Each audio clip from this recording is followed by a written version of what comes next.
My wife left me for a millionaire. 5 years later, she begged me to come back. 5 years ago, my wife looked me straight in the eyes and told me I would never be enough. I still remember the exact moment.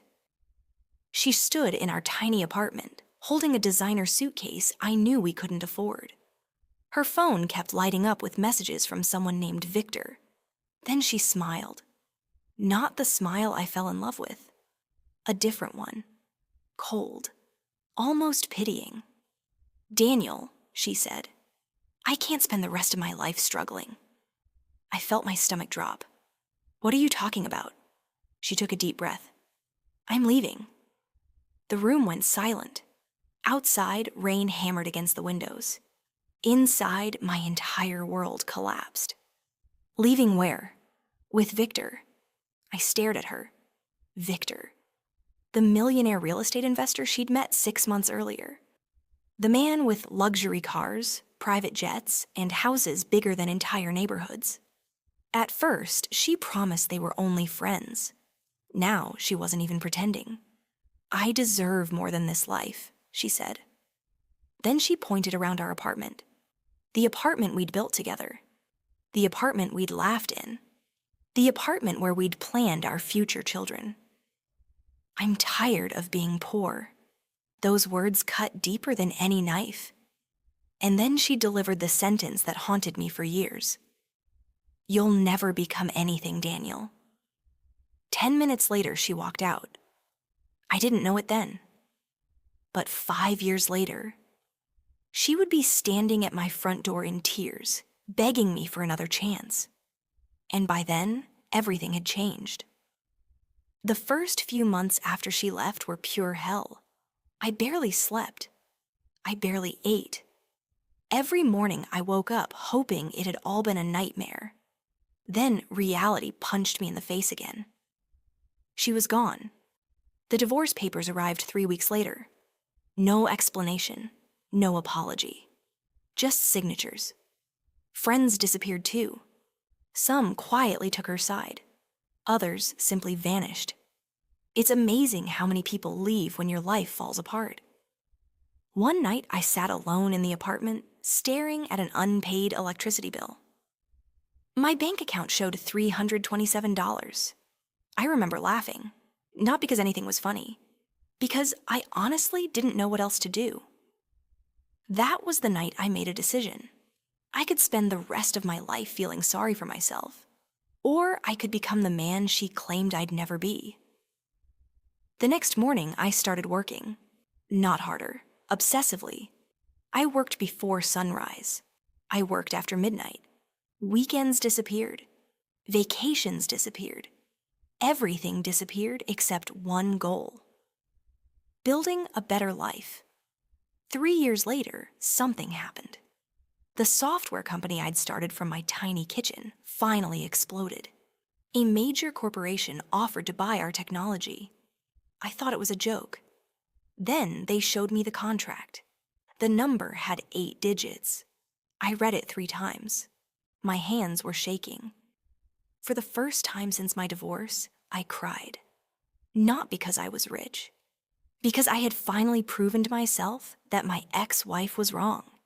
2 years later, my life looked completely different. I owned a beautiful home near the lake. I had amazing friends. I traveled when I wanted. Most importantly, I was finally happy. Then came the day everything changed again.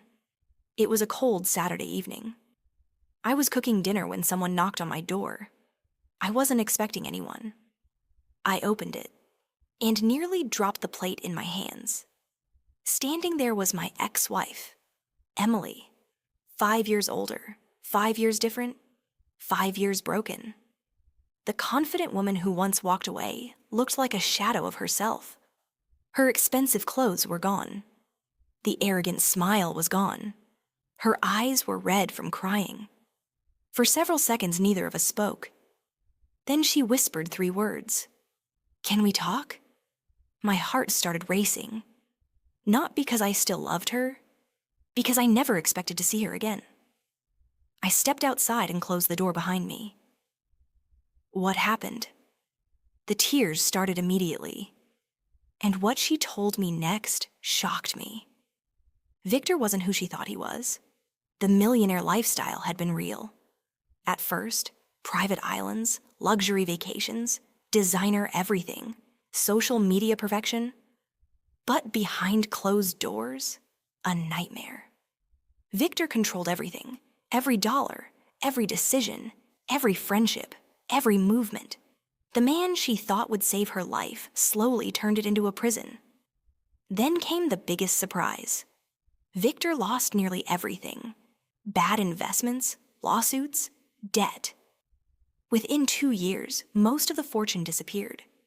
And when the money vanished, so did the illusion. The relationship became toxic. Eventually, he left her for someone younger. Exactly the same way she had left me. Emily looked down at the ground. I finally understand what I did to you. For a moment, I almost felt sorry for her. Almost. Then she said something I never expected. I've made the biggest mistake of my life. She stepped closer. Tears streamed down her face. I never stopped thinking about you. I stayed silent. I should have stayed. Still silent.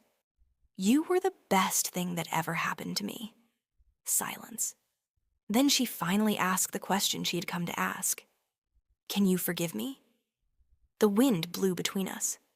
5 years of memories flashed through my mind.